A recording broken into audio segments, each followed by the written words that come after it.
За Монгол Улсын засгийн газрын 2026 оны 4-р сарын 29-ний өдрийн 154 дугаар тогтоолоор Эрдэнэс 5 толгой хувьцаат компани 1072 хувьцааг өвлүүлэх ажлыг холбогдох хууль тогтоомжийн хүрээнд зохион байгуулах ажлыг даалгасны хүрээнд Эрдэнэс 5 толгой компани ажилчид Улаанбаатар нийслэлийн нийтдээ 29 цэг 21 аймгийн хэмжээнд үйл ажиллагаа зохион байгуулан мэдээлэл зөвлөгөө сурталчилгааг түгээж ажиллаж байна.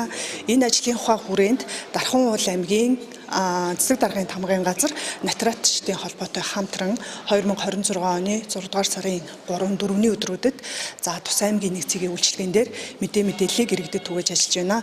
Уг цэгт хүрэлцэн ирснээр ард иргэд маань 1072 хувьцаатай холбоотой бүхий л төрлийн мэдээллийг авах боломжтой байгаа. Ёсны өвлөгч 1589 дугаарт утсанд тухайн нас орсон иргэний регистрийн дугаарыг хийснээр тухайн хувьцаа байгаа эсхийг бол мэдэх боломжтой. Хоёрдугаар алхам болохоор өвлүүлэгчийн хамгийн сүүлд оршин сууж байсан баг хорооны цэцэг даргын тодорхойлолт, мөн хүн амын өрхийн бүртгэлийн дэвтрийн хуулбар. Гуравдугаар болохоор хууль ёсны өвлөгч болохыг нотлох баримт бичгүүдийг бүрдүүлсэний дараа өвөнд дээгдсэн газар натратд хандах байгаа. Тэгээд дөрөвдүгээр алхам болохоор өв хүлэн авагч нь ийм Монголиа системээр үн цаасны данстай эсгээ шалгаад нийлгээгүй бол захимаар нийлгэх шаардлагатай тохиолдолд брокеринг компани дээр данс нийлгэх бүрэн боломжтой байгаа.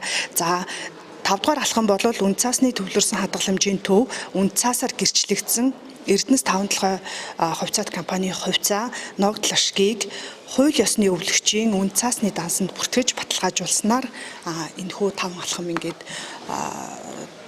бүрдэж байгаа.